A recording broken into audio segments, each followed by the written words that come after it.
I remember the house in Seaford very well.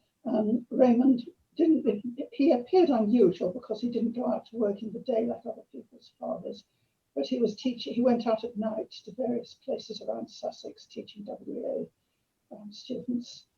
And every summer we would go to Oxford, borrowing a house from an Oxford family for the WEA summer school. He would shut himself up during the day throughout the morning in a little room and type furiously. Okay. He knew that he had connections with Rewley House because a lot of letters kept arriving from that way. Yes, yes. Record. He used to tell us stories in the evenings called the Junglese, about creatures which lived in the jungle. I remember them vividly. Oh, how lovely. Maybe I could draw you out about that a little bit more if I might. So, oh. Ederyn, just being aware, hello, I'm Sharon Clancy, and nice to meet you. Would you mind introducing yourself as well, Ederyn, just to say who you are and where everything sits within the family, as it were? Yeah, Ederyn Williams. I'm number 2 in the family, I guess. So maybe the Merryn remembers slightly more than I do, being a bit older, but there you are. We all grew up together in Seaford and Hastings and what have you. I don't want to just repeat what others have said, but yes, he was always a busy writer. Yeah.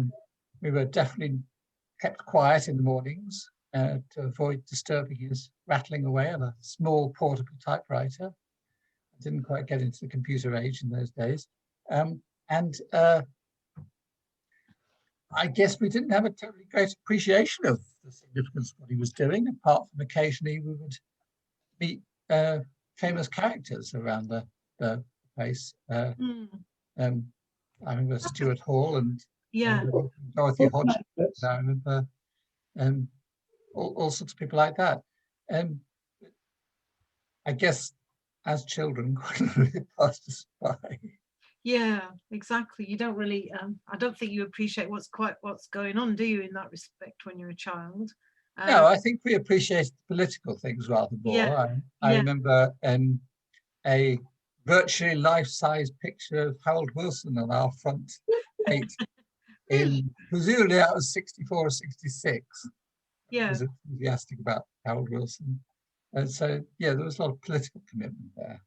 And I guess we had some connection with that, again, tremendously active.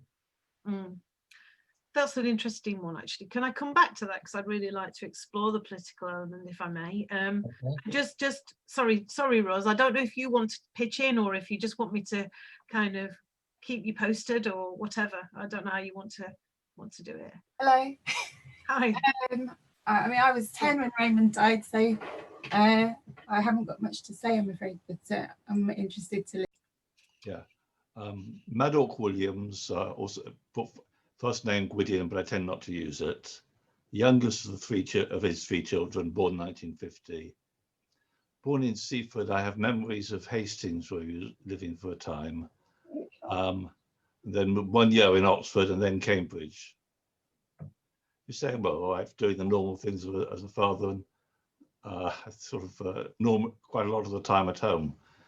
Usually he'd spend the morning writing in his study, which was in one corner of the house at Hardwick. It was actually living in Hardwick, a village outside of Cambridge, sort of typing stuff, and had a library there, and sort of we understood that he was working there. And tended actually, he discussed general things, but mostly, apart from the people of the Black Mountains, which I hope will come in later, that we didn't actually see anything in advance. We got dedications and we saw the books, and we see them also on television. There's quite a few. I don't know if you can get hold of them. Probably they're not recorded anywhere, but there are quite a few recorded. Tutor. Yes, yeah. They used to do lectures in the evening, so I mean, I guess it was afternoons in those days. So and in terms of your mother's engagement with his work and his writing, I mean, I know she was hugely important in numerous ways, but it would be great for the purposes of people kind of listening in on this later, what to say a little bit more about that. Madawc mentioned that to me in the email that you sent, but I'd be really interested to hear a bit more about that, in terms of what processes she was involved in with him, in terms of the whole writing experience. I guess as far as I can remember, it was mainly supportive. I mean, I had no vision of her doing background research for him. I think she did. Yeah. And, you know, we relate to one's mother primarily as a caregiver rather than anything else. Of course. And she wasn't working at any stage that I remember. Yeah. Is that your memory, Merryn? Yes, I would say so. May have been different after we'd all left home.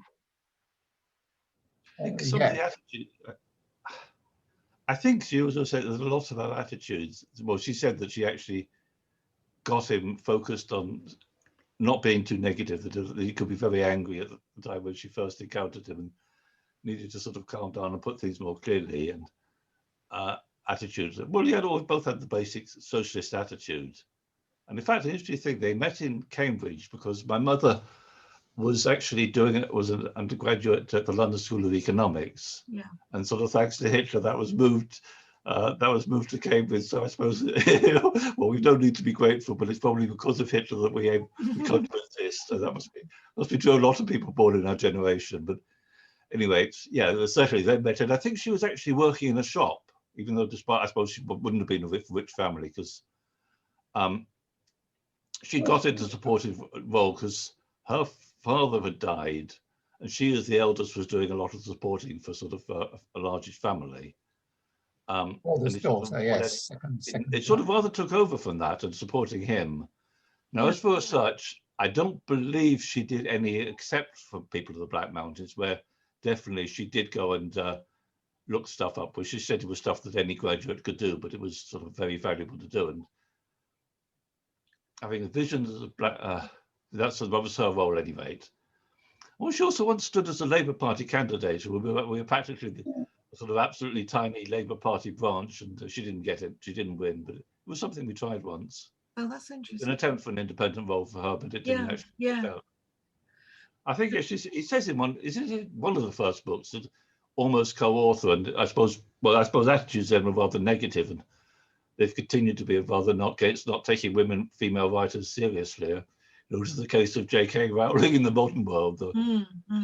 That's in the little niche of science fiction, where I think several of them, well, in fact, for that matter, Marianne Evans still appears on all the books as George Eliot.